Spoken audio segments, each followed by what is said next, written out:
Philippine Coast Guard Vessel 4403.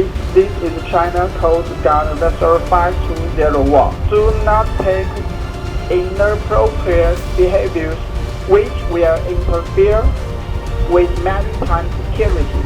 Conducting lawful routine maritime patrol within the Philippine Exclusive Economic Zone. In accordance with international and Philippine national laws, we are proceeding according to our plan zone. Request to stay clear from our passage in accordance with collision regulations. Over. The Philippines accusing China of mischaracterizing an arrangement on resupply missions to Ayungin Shoal. The confrontation at Ayungin Shoal has become the defining flashpoint in the Philippine struggle to uphold international law and resist China's growing assertiveness in the West Philippine Sea. In a scene both stark and symbolic, armed Chinese rigid hull boats encircling a small Philippine resupply craft have come to represent the imbalance of power at sea and the courage of those who defend national sovereignty against overwhelming odds. Located just 106.3 nautical miles from Palawan, Ayungin lies well within the Philippines' Exclusive Economic Zone, EEZ. Its sovereignty anchored by the BRP Sierra Madre, a rusting but resolute outpost that has stood as a living emblem of defiance since 1999. At the center of this mounting tension stands Defense Secretary Gilberto Teodoro Jr., whose condemnation of Beijing's unacceptable, aggressive, and illegal actions marks one of the clearest articulations yet of Manila's resolve. His statement, backed by the 2016 Arbitral Award, UNCLOS, and the Philippine Constitution, transformed a routine maritime protest into a declaration of national principle. It drew a line in the sand, asserting that China's gray zone tactics, blockades, ramming, and disinformation will not erode the country's legal rights, nor its dignity. You already have a victory in the arbitral award, which they refuse to recognize. Follow it up. If they keep on refusing to recognize legal proceedings, then, the Security Council must do something about it to China's detriment. Behind Teodoro's strong words lies an expanding network of global support. From Australia's pledge to defend the rules-based order to Japan and the United States' growing coordination with the Philippines, the international community is increasingly uniting behind Manila's lawful position. It's not only us who are going to object to this or are objecting. All our allies are objecting to this. Meanwhile, at home, the Philippine military continues to demonstrate unwavering resolve, refusing to halt resupply missions or concede any territory within its EEZ, despite intensifying pressure and propaganda.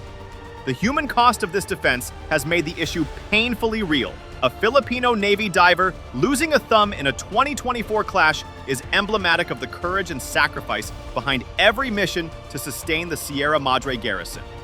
Each drop of blood and every damaged vessel has turned Ayungin into more than a maritime dispute. It is now the moral and symbolic frontline of the Philippines' fight for sovereignty. In the end, the message is unmistakable. The Philippines will not yield. What is unfolding at Ayungin Shoal is more than a struggle for reefs or rocks. It is a battle for truth, for principle, and for the rule of law in the world's most contested waters. As Defense Secretary Teodoro declared, this is not just about territory. It is about ensuring that law, not force, will govern the seas, and that the courage of a few will defend the dignity of an entire nation. Get out of the area. Simple. It's 800 kilometers away from their shores. No self-respecting or self-believing person is doing that.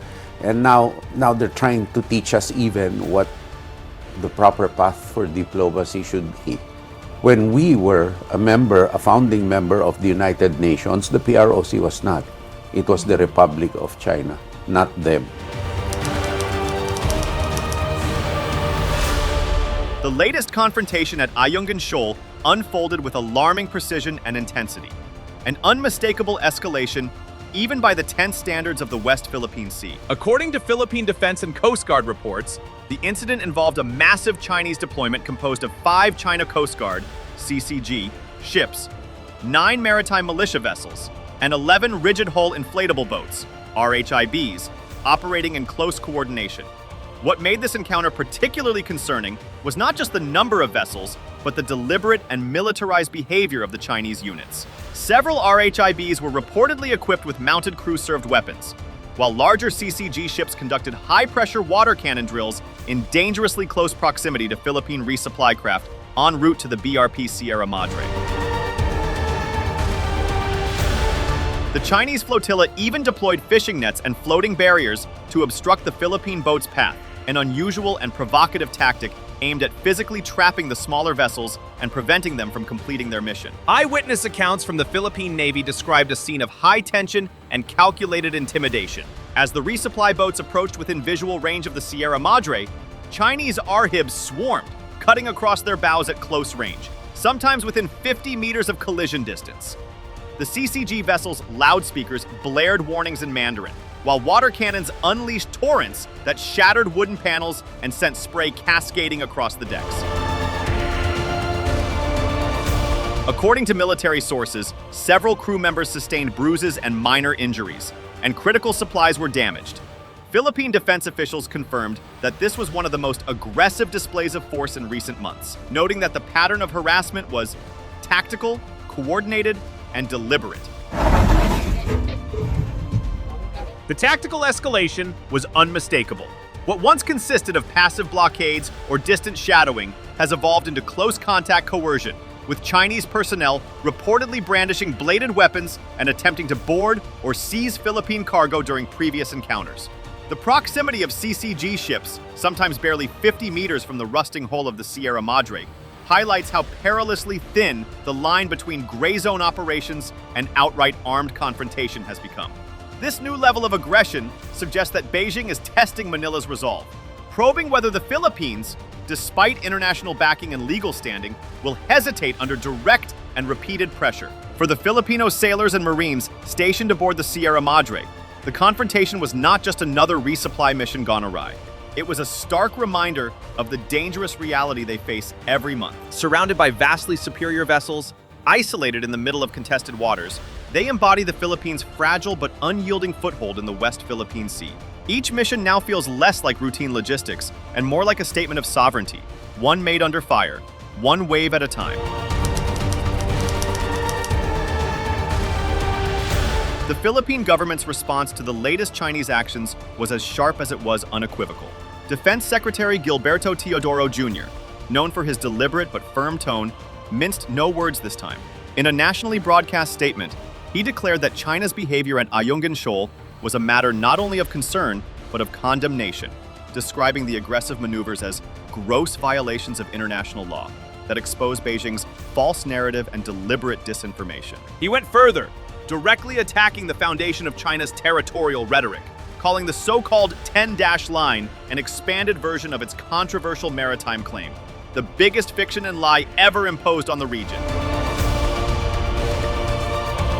The phrasing was notable for its defiant clarity, signaling a decisive rhetorical shift from diplomatic restraint to moral confrontation. Teodoro's words carried the weight of both law and lived experience, echoing the growing frustration within the Philippine defense establishment over China's escalating gray zone tactics, harassment, blockade, and intimidation just short of open conflict.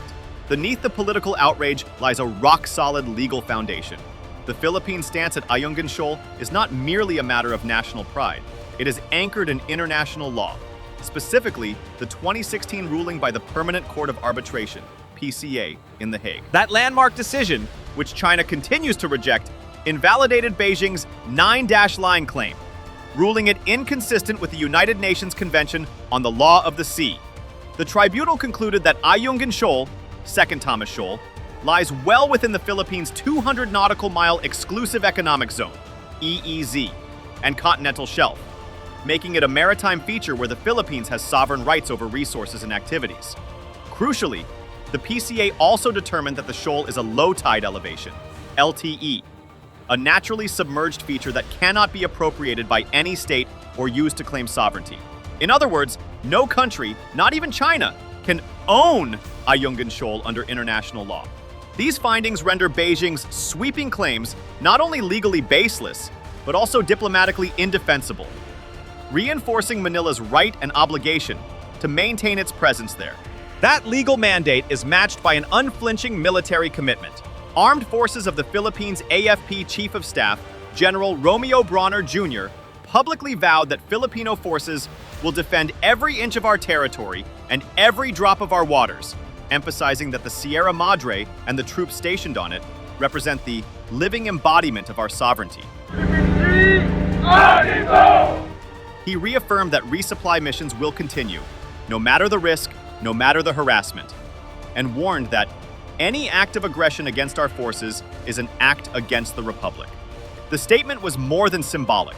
It was a declaration of operational resolve, backed by visible coordination between the AFP, the Philippine Coast Guard, and allied partners. Together, these voices, from the Defense Secretary's legal framing to the military's on-the-ground commitment, reflect a unified message. The Philippines will stand firm, act lawfully, and defend its maritime frontiers not with bluster, but with principle and courage. International reaction snapped into focus within hours of the latest Ayungin clash, giving Manila not just sympathetic statements, but visible, on-camera backing.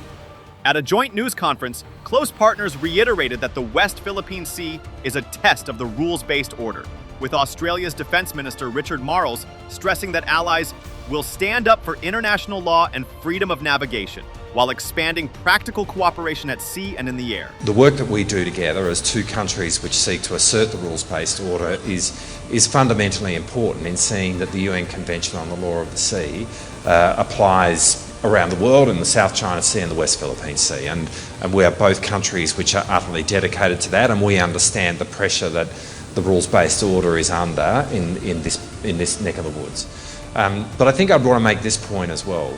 You know, we as countries of our size, we are invested in the rules-based order because it's what gives us agency.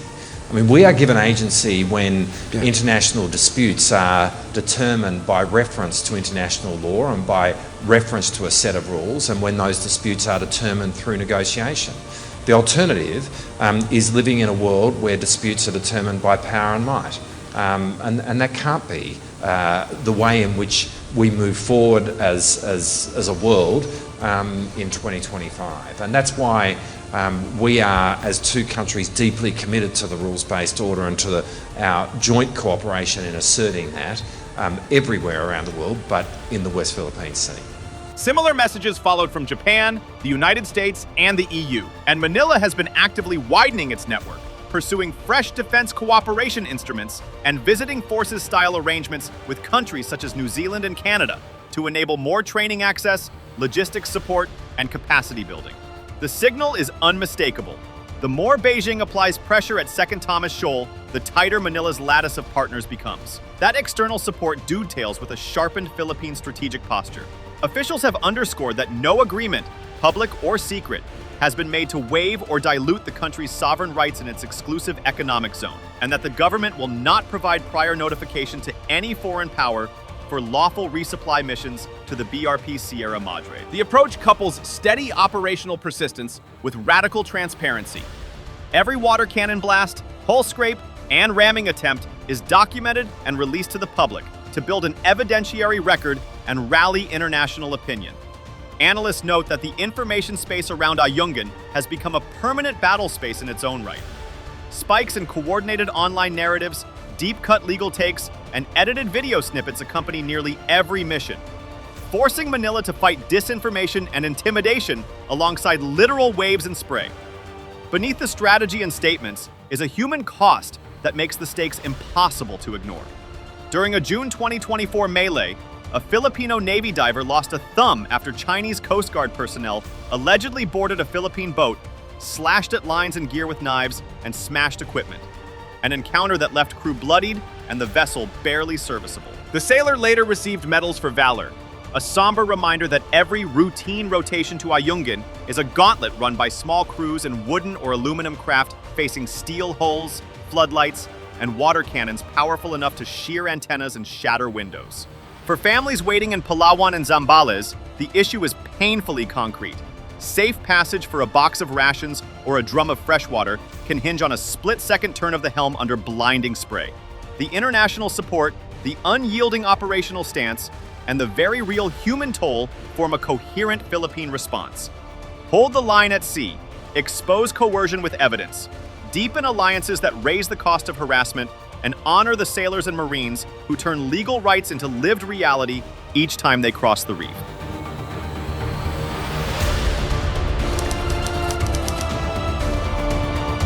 China's latest show of coercive, militarized tactics in the West Philippine Sea has once again brought the Philippines' moral and strategic resolve into sharp focus. At Ayungin Shoal, the aggression has grown more brazen. Armed Chinese Coast Guard vessels, swarming maritime militia, and deliberate blockades that defy every tenet of international law. Yet, even as these confrontations escalate in scale and intensity, the Philippine response has remained anchored in principle, law, and determination. Defense Secretary Gilberto Teodoro Jr.'s condemnation and the armed forces' quiet courage on the front lines have underscored a single, immovable truth. The Philippines will not yield sovereignty for convenience, nor legality for silence. Looking forward, the challenge is as enduring as it is dangerous. Each resupply mission to the BRP Sierra Madre is now more than a logistical act. It is a reaffirmation of Manila's moral obligation to sustain its troops and protect its sovereign rights. The government has vowed never to seek permission, never to provide advance notice, and never to abandon those stationed on the rusting ship that guards the nation's frontier. As the world watches, Ayungin Shoal has become a living test of the strength of international law against unilateral force, of moral courage against might, and of whether the principles of a rules-based order can endure amid the crash of waves and the glare of floodlights in contested waters. If you liked the video, do not forget to like, share, and subscribe our channel for deep analysis of contemporary issues.